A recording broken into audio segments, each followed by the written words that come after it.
안녕하세요. 예수의 비전 성결교회 안희연 목사입니다. 21대 대한민국 국회의원들 가운데서 악법을 누가 많이 발휘했느냐, 그 순위가 통계 자료로 나왔더라고요. GMW 연합에서 이 내용을 잘 보도를 했습니다. 예수 믿는 사람이라면 말입니다. 성경을 하나님의 말씀으로 인정하고 믿고 지키는 사람이라면 말입니다. 하나님께서 기뻐하지 않으시는 악법을 발휘하는 국회의원들에게 한 표를 행사할 수 없습니다. 만약에 악법을 발휘하고 있음에도 불구하고 거기에 표를 실어준다면 그 사람은 이념이 하나님인 거예요. 사상이 하나님인 거예요. 정치가 하나님인 거예요. 우상 숭배자죠. 우리가 절대적으로 섬겨야 될 대상은 하나님뿐입니다. 우리의 절대적인 기준은 하나님의 말씀뿐입니다. 제가 이 내용을 읽어 드릴 테니까 잘 들으시고 내년 4월 총선 때 한 표를 행사하시는데 하나님의 말씀에 입각해서 제대로 행사를 해 주시길 바랍니다. 그래야 대한민국이 바로 섭니다. 그래야 한국교회가 힘을 낼 수가 있습니다. 기독교계에서 주요 악법들로 예의주시하고 있는 포괄적 차별금지 법안, 비혼 출산 합법화 법안, 낙태 합법화 법안 등을 앞당겨 추진하고 있는 악법 발의자 종합순위가 공개됐다. 자평 법정책연구소는 16일 오후 3시 30분 서울 중구 프레스센터 20층 프레스클럽에서 제21대 국회 악법 발의자 순위 발표회를 열었다. 여러분들이 볼 때는 누가 악법을 가장 많이 발의를 했을 것 같아요? 그 결과 종합순위 최고점자는 권인숙 의원 민주당이고요. 강민정 의원 민주당입니다. 이수진 의원 민주당입니다. 윤미향 의원 무소속입니다. 장혜영 의원 정의당입니다. 사실 이 같은 결과는 그 명단에 포함된 당사자들에게도 부끄러운 일이지만 기독교계 전체도 부끄러운 일이기도 하다. 왜 그러한가? 이 사회 지도층들, 특히 국회의원들의 상당수가 기독교인들인데 그들이 진정 거듭난 기독교인으로서 성경적 가치관에 근거의 입법 활동을 하지 못했다는 방증이기 때문이다. 이런 악법들을 발의한 국회의원들이 교회 성도로 있다. 그럼 거기에 담임 목사님들도 책임이 있는 거죠. 제대로 못 가르친 거죠. 그리고 이런 악법을 발의하면 불러다가 책망을 해야죠. 징계를 내려야죠. 눈치 보느라고 할 말도 못하는 이 비겁한 목사님들, 이 진리에 바로 서지 못하고 비진리 영합하는 목사님들 회개해야 됩니다. 바로 서야 됩니다.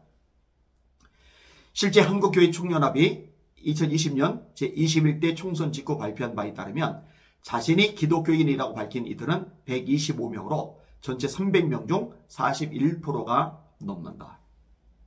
20대 국회에는 설문 결과 34%인 102명이 기독교인으로 파악된 바 있다.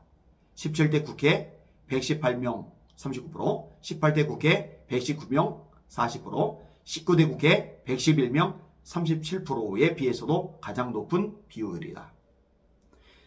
이번 악법 발의자 종합순위에서도 상위 10명 중 무려 4명이 기독교인으로 알려져 있다.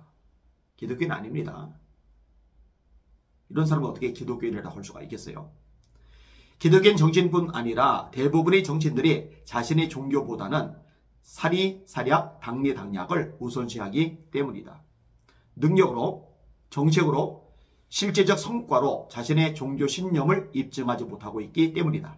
더군다나 기독교인들 사이에서도 점점 더 같은 기독교인이라고 해서 지지하기보다 실제 자기에게 유익이 될 만한 정치인을 지지하는 성향이 많아지고 있다. 이런 성향을 타개하기 위해서는 먼저 기독 정치인들이 달라져야 한다.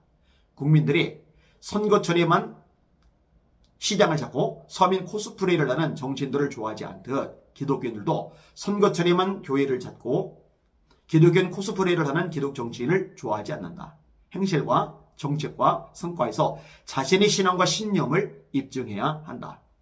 기독 정치인이라면 당리당략이 기독교 가치관과 배치된다면 단호히 그에 맞서야 하고 그 누구보다 정의롭고 청렴결백한 모습을 보여줘야 한다.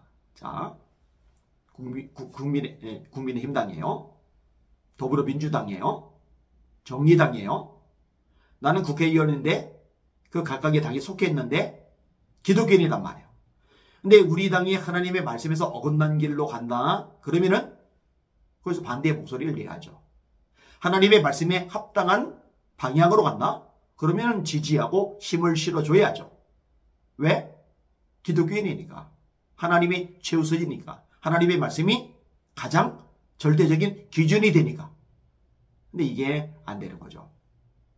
가짜예요, 엉터리. 특히 실제 지금에서는 신앙적 가치를 전혀 반영하지 않으면서 그저 기독교인들 모임에 몇 번 참석해 신앙적인 발언을 하는 것만으로 기독 정치인으로서의 의무를 다했다고 착각해서는 안 된다.